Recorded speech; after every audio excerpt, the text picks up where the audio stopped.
रखे गए प्रस्ताव एवं आदरणीय नीरज गोयल जी द्वारा समर्पित बुलाएंगे बीच में प्रस्ताव के समर्थन में मैं अपनी बात रखना चाहता हूं।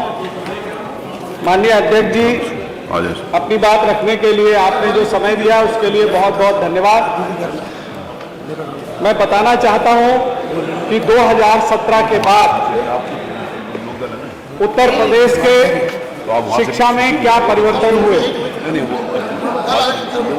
वो प्राइमरी स्कूल जिनमें बच्चे आते ही नहीं थे, जिनमें बच्चों की संख्या लगातार घट रही थी, 2017 के बाद नामांकन में 7 से 8% की वृद्धि हुई और वो आंकड़ा 1.92 करोड़ तक पहुंच गया है।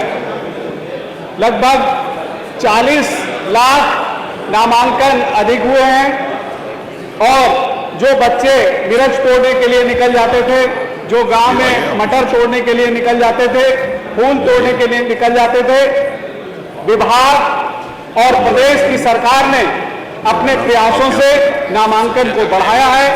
2018 के बाद कायाकल्प योजना से जो विद्यालय बहुत बुरी हालत में पहुंच गए थे, जहां पर ना दीवारें सुरक्षित थी, ना फर्श था, ना बाउंड्री थी, ना ब्लैक बोर्ड था, ना बैठने के लिए कोई व्यवस्था थी, उस सारी व्यवस्था में परिवर्तन हुआ।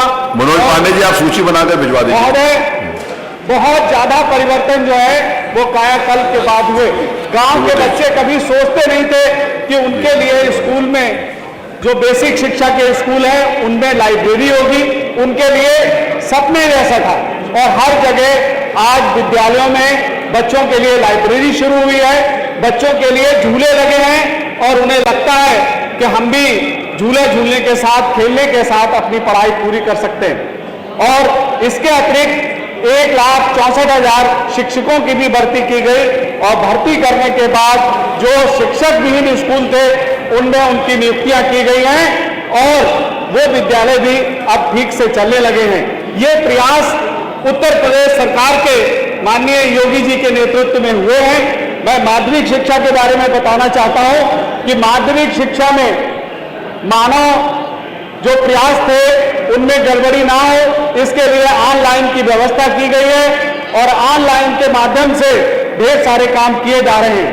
परीक्षाओं में जो नकल की दुष्प्रवृत्ति थी उसको रोकने के लिए इस बार सीरियल नंबर डालकर कॉपी प्रिंट की गई है और 4 कलर की कॉपी बनाई गई है जिससे कि नकल को रोका जा सके।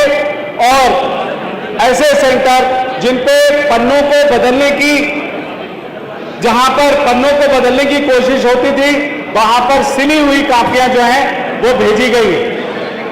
मान्यवर, इसके अतिरिक्त सबसे बड़ी बात यह हुई है कि ऑनलाइन लाइब्रेरी जो ई लाइब्रेरी है और जो ई कंटेंट है उसको बचाने के लिए भी काम शुरू हुआ है।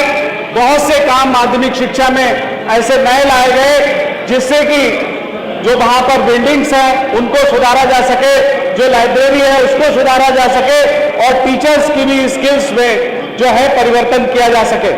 इसी तरीके से उच्च शिक्षा में अभी तक केवल परीक्षा लेने का काम होता था, पढ़ाई की गुणवत्ता बहुत खराब थी और इसके लिए सरकार ने 165 जो उनके राजकीय महाविद्यालय हैं उनमें ई लर्निंग पार्क डेवलप करने के लिए हर विद्यालय में, हर महाविद्यालय में 5 कंप्यूटर उपलब्ध कराए हैं। ये बहुत बड़ी बात है। और 26 ऐसे जिले जिनमें नामांकन बहुत कम होता था, जिनमें न्यून सकल नामांकन की संख्या कम थी, ऐसी जगह पर भी मॉडल राजकीय महाविद्यालय खोले गए हैं। विश्वविद्यालयों ने इस बार नई परंपरा की शुरुआत की है। जगह जगह नई भाषाएं सिखाने के लिए काम शुरू। चलिए, धन्यवाद। सब लोगों को बोलना, इसलिए आज 5 से 7 मिनट का समय निर्धारित है। सारे सदस्य उस सीमा में रहेंगे। तब हम रात को जब तक कोरम रहेगा और बोलने वाले पानी सदस्य रहेंगे तब तक हाउस चलाएंगे। कोरम और बोलने वाले सदस्य जब तक रहेंगे तब तक हम हाउस चलाएंगे। नए स्टार्टअप शुरू करने के लिए 5 से 7 मिनट शुरुआत की है। बाद है इसी तरीके से पॉलिटेक्निक शिक्षा में भी यूराइज पोर्टल के माध्यम से ढेर सारे काम किए गए हैं। बच्चों के लिए ई क्लाउड के माध्यम से उनके लेक्चर्स को बचाने की कोशिश की जा रही है, उनकी फीस जमा की जा रही है, पोर्टल के माध्यम से उन्हें रिजल्ट दिखाया जा रहा है उस पर, तो नए कामों की शुरुआत हुई है। माननीय अध्यक्ष जी, उत्तर प्रदेश में शिक्षा के मामले में बहुत ही साफ नियत के साथ काम शुरू हुआ है और मैं इसी के साथ कुछ बातें और कहना चाहता हूं अपने क्षेत्र के बारे में। एक तो उत्तर प्रदेश में बंजाराओं की स्थिति बहुत खराब है। मैं माननीय अध्यक्ष जी बताना चाहता हूं, टांडा डेवलपमेंट बोर्ड की स्थापना की जाए महोदय। दूसरा, फरीदपुर विधानसभा में टिसुआ हसनगंज के मध्य कैलाश नदी का सेतु बनाया जाए महोदय। शेरा पुख्ता नगरिया कला के मध्य रामगंगा नदी पर सेतु बनाया जाए महोदय। गौसगंज तराई एवं करपिया के मध्य नकटिया नदी का सेतु बनाया जाए महोदय। फरीदपुर में स्वतंत्र मंडी स्थल का निर्माण कराया जाए महोदय। भोटा से फरीदपुर के मध्य जो मार्ग है उसका पुनर्निर्माण एवं चौड़ीकरण करा दिया जाए। एक ढकनी पुल से खुदागंज का मार्ग जो कि शाहजहांपुर से जोड़ता है उसका भी चौड़ीकरण एवं पुनर्निर्माण करा दिया जाए।